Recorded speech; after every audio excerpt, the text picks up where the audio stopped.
Hey, what do you say there, everybody? Mr. Seti, Gio Seti, coming at you for the first time in 2021. How's everybody doing? First things first, I'm really hoping everybody, you and your families, your neighbors, everybody you care about, most importantly, your parents, the elderly in your family, and the children, hoping everybody has been safe and well as we've gone through this pandemic for the last year and 8 months. Got that out of the way. Little recap from last week's game. Little preview for this week's game. And we'll talk a little about the Jared Goff, Matt Stafford trade. Let's get one thing out of the way. We'll talk about that in great detail, but if you're a Ram loyalist, like I am, going back, I'm 58 now, 11 years old, so that puts me in the Ram blood category for 47 years, all right? Gotta be loyal. But the one thing that's been really bothering me, getting under my skin, if you will, is the unnecessary talk about the trade. Too much going against Jared Goff. Make no mistakes, Goff, for 4 years, and the Rams were a playoff team for 4 years. They should have been in the playoffs all 4 years. They were in the playoffs 3 out of the last 4. The only year they didn't make it, if you follow the Rams, they lost a game in Seattle, 30-29, where Goff was spectacular. 2 incredibly intense, fabulous drives late in the game, inside the last 2 minutes. A missed field goal by just an inch from one of the better kickers in the game, and a beautiful pass right in the hands of his tight end, dropped. Can't do anything about that. Rams win that game, they're in the playoffs. Goff and the Rams are in the playoffs all 4 years. So 4 full seasons, 4 playoff years. Can't do nothing about things now. It's traded. In comes Matt Stafford. Career losing record, 12 years. Made the playoffs a couple times, 2-3 times. Failed miserably, never won anything. So if you're a Rams fan, respect Jared Goff. Wish him well in Detroit. Respect everything he did for the team. Winning an NFC championship game on the road in New Orleans. Winning 3 playoff games, 2 on the road in his 4 years. That's winning. Super Bowl's not his fault. The great Tom Brady was only inside the red zone once in the Super Bowl. One time. That game was 3-3 after 3 quarters. Defensive battle. Bill Belichick completely outcoached Sean McVay. Of course, it's got to be Jared Goff who's the fall guy for the game, right? Silly shit. And it was Goff who hit Brandon Cooks in the end zone with a perfect pass. I believe it was 3rd down, right in his hands. If he catches the ball, Rams are likely to win the game, and Goff's the likely Super Bowl MVP. That's what he did, and he made that run without his number one threat, in my opinion, Cooper Kupp, who was out the second part of the year in all of the playoffs in 2018. And he did a lot of good things in 2019 and 2020, even last year. Last year, national TV, Monday Night Football, Goff outgunned Tom Brady in Tampa. What did Tampa do? They went on to win a Super Bowl. All right? So, enough about it. Believe me, got to move forward. But the trade was an absolute disaster, in my opinion, my humble opinion, my worthwhile opinion. Atrocious. You lose 7 years at quarterback's age. You give away multiple draft choices, high-end draft choices, to bring in a guy. And like I said, I'm going to root for him. I'm going to pat him on the back. I'm hoping Stafford wins finally this year and all the years to come. I don't like the talk saying, oh, he was on Detroit. Great quarterbacks, good quarterbacks, will their team to victory. They make everybody else around them better. So he had the benefit of having Calvin Johnson in his huddle for 7 years, arguably one of the more dominating wide receivers you're going to find in the NFL. So I don't want to hear that, all right? He's got a lot of work to do. So going forward, of course, I'll root for anybody quarterbacking the Rams. I'm going to support Stafford. He's got some physical tools, but the guy's never been a winner, and he has to win this year. Goff's been nothing but a winner, and they gave away a winner who is seasoned in the system. 4 years seasoned. Why? Because as much as I think McVay is a good coach, he's egoed. The fall guy was Jared Goff. He had to make somebody the fall guy. The way last year ended bothered the hell out of me. You know, Goff with 9 fingers goes into Seattle and he wins the playoff game. And McVay had the absolute embarrassing audacity to consider John Wolford as a starter.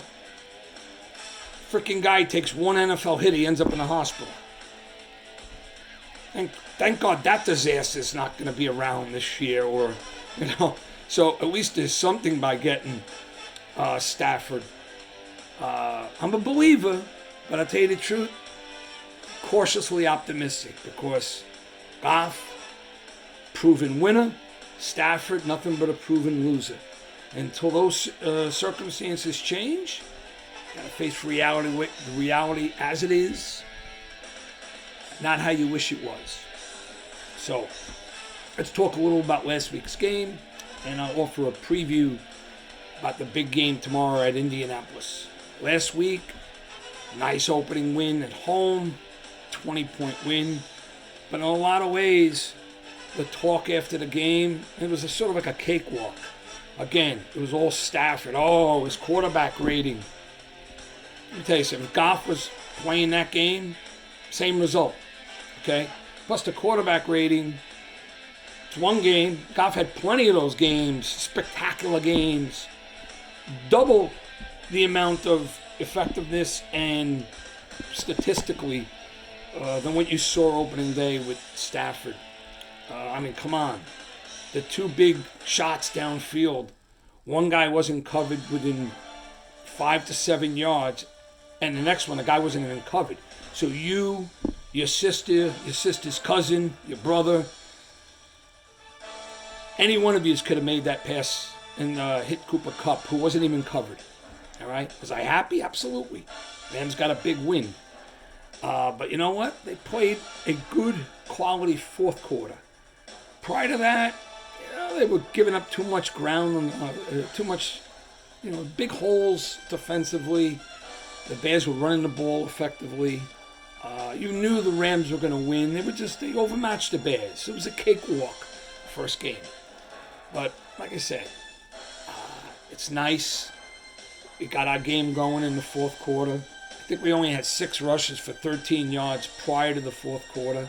And I kept saying to myself, why isn't McVay running the ball? He's overcoaching the game. When you have a lead, obviously in that kind of a defense, you have to run the ball. And for whatever reason, he had his head up Stafford's ass, and he just wanted to keep throwing. Like I said, this season is going to be very, very interesting because I got to see a lot more from Matthew Stafford. All right, I believe with his experience, the fact that he has some tools, he should be successful. But like I said, almost any quarterback on this particular Ram team should win 10, 11, 12 games in a 17-game schedule. Is he going to take it to another level? Is he going to be winning? And more importantly, is he going to win in the playoffs? Some guys that just don't have it inside. And we'll see. So great opening game. Nothing to complain about. They won convincingly. It was never a threat to them losing the game. But, I think a lot of the talk after the game was really exaggerated. I mean, the defense, the linebackers in the secondary, they kept the entire game in front of them. So there was no, the exception of one Bears run in the first half that the guy got loose. It was actually, I think it was the first drive of the game, if I'm not mistaken. And then the Rams picked them off in the end zone. But, they sugarcoated a lot in terms of Stafford's effort because of his quarterback rating. He was pressured 3 times all game, and he was 0 for 3. And one of the times he sort of took a sack inside the 10-yard line, and he just folded like a 10 there. So I want to see that leadership quality, and I want to eliminate, I think Ram fans and NFL fans should eliminate the unnecessary talk about Goff's so-called lack of achievement. Meanwhile, he did nothing but win on the Rams. And look, in Detroit, obviously, they seem to be a team that's going to be, new coach, great tight end. They have Goff now. This video is not about Detroit, but I'm going to follow Goff. And he'll make that team better. He'll make everybody better on that team because he's a winner. So I'm going to watch him all year round because I'm loyal. Okay? Tomorrow, big game in Indianapolis. They stayed home after losing to the Seahawks on their home field. Not an easy task traveling from the West Coast to Indianapolis, playing an early start. They're well coached. They play very well in the trenches.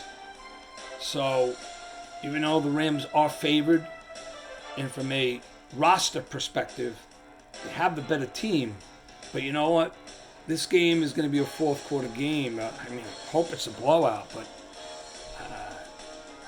you got to think that the Colts are going to be prepared after their first loss to play a dogfight type of game in the trenches. Let's see how it pans out. It'd be nice to be 2-0. We have the Bucs next week. So that's where we're at. I'm hoping most of you absorbed what I had to say about the trade in writing.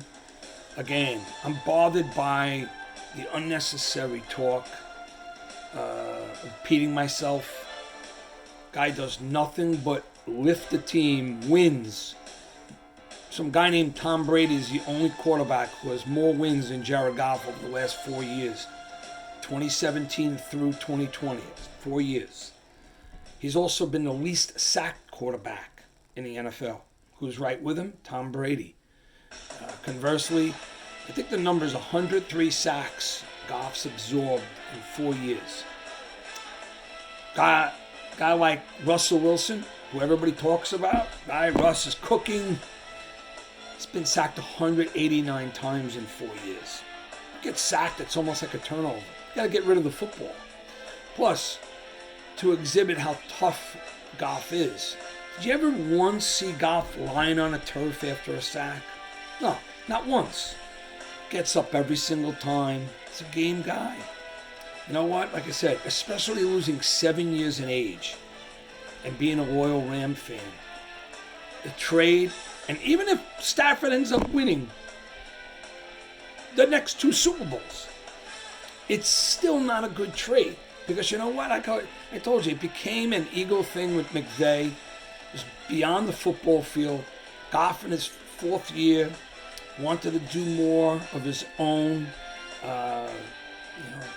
McVay wanted no part of it. He made an excuse that he can't throw long. What do you mean he can't throw long? How many highlights I could show you of Goff throwing peas down the field? Big time games. You know, if you're a Ram fan, you know what games I'm talking about. So many of them. Division wars, You know, think about what they've done to the Cardinals the last 4 years. I think they're 7-1 in those games. What kind of numbers and effort Goff put through against the Cardinals.